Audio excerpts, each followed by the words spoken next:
5 नवंबर Trump America के 45वें राष्ट्रपति बनते हैं। The world is waking up to news that former President Donald Trump is heading back to the White House. Donald Trump will become the 42nd President of the United States. Well, thank you very much. This is a very nice gathering. Isn't it nice to win? It's nice to win.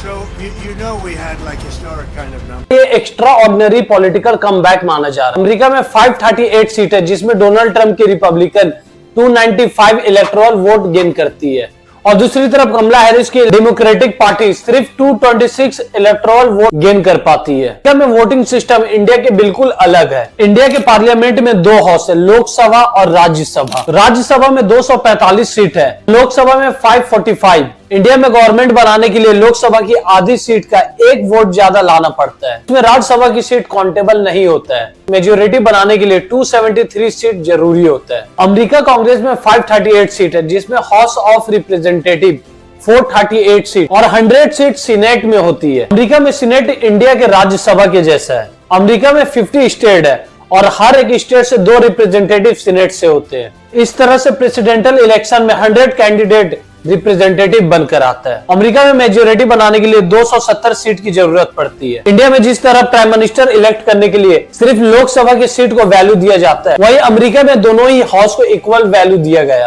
America के politics में एक और चीज है जो यहाँ के politics को बिल्कुल ही अलग बनाता है, विनर टेक ऑल। जैसे कि कैलिफोर्निया में 55 इलेक्टोरल कॉलेज वोट है। अब इसे ऐसे समझते हैं, पार्टी ए को मिलती है 60% वोट, पार्टी बी को 20% और सी को 20%। अब जनरली इंडियन पॉलिटिक्स में ऐसा होता है, जिसे जितना वोट मिला वो उतना लेकर चला जाओ। अमेरिका में जिसे ज्यादा सीट मिली वो बाकी सीटों को भी ले जाता है। सेम मेथड से ट्रंप को 2020 में हार फेस करना पड़ा था और बिडेन को जीत मिली।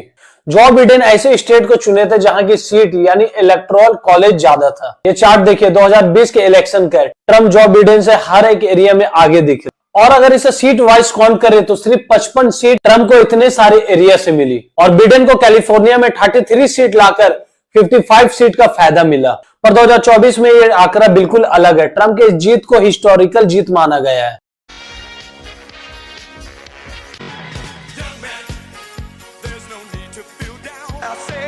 वो नंबर अचीव करने में कामयाब रही जिससे वो प्रेसिडेंट बन सके। और क्या इंपैक्ट पड़ेगा इंडिया में और बाकी के देशों में ट्रंप के जीत का। ट्रंप भले ही इलेक्शन कैंपेन में इंडिया को और प्रधानमंत्री नरेंद्र मोदी को अपना दोस्त बताते हो, पर उनकी पॉलिसी हमेशा से अमेरिका फर्स्ट की रही है। And I am a big fan of India.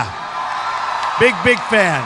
Under a Trump administration, we are going to be best friends. There won't be any relationship more important to us.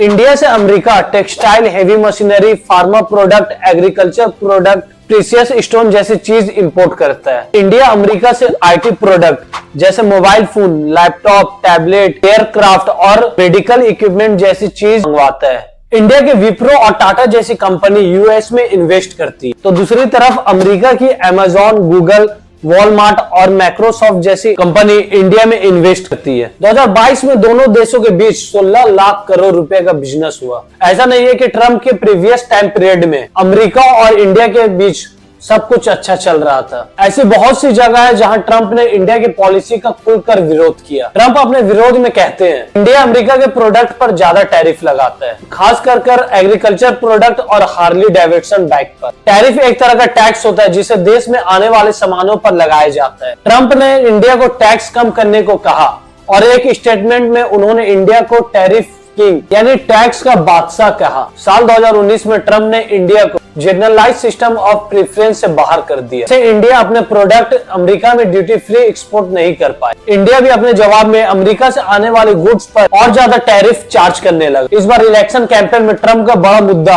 Illegal immigration रहा है। वो बार बार अपने statement में कहते हैं इस बार illegal immigration को पूरी तरह से रोक लगाया जाएगा। 2023 में 1100 इलीगल इमिग्रेशन से अमेरिका गए लोगों को इंडिया वापस भेजा गया। डोनाल्ड ट्रंप H1B वीजा के फेवर में भी कुछ खास नहीं। इनके फर्स्ट टर्म में H1B वीजा के प्रोसेस को इतना ज्यादा कॉम्प्लिकेटेड कर दिया गया। वीजा कैंसलेशन 6% से बढ़कर 24% पहुंच गए। H1B वीजा ज्यादातर इंडियन होल्ड करते हैं, अमेरिका जाकर अपनी पढ़ाई और जॉब में लगते हैं। अब ट्रंप के जीतने के बाद ऑटोमेटिक सिटीजनशिप को भी खत्म कर दिया गया। अभी तक अमेरिका में नॉन अमेरिकन कपल्स को अमेरिका में चाइल्ड बर्थ के बाद उस बच्चे को ऑटोमेटिक अमेरिका का सिटीजनशिप मिल जाता है और पेरेंट्स बच्चे की देखभाल के लिए बच्चे के साथ अमेरिका में रह सकता है। पर अब ये पॉलिसी पूरी तरह से चेंज कर दिया जाएगा। न्यू बॉर्न बेबी को सिटीजनशिप तभी मिलेगा जब उनके पेरेंट्स में से कोई एक ग्रीन वीजा होल्ड करता हो।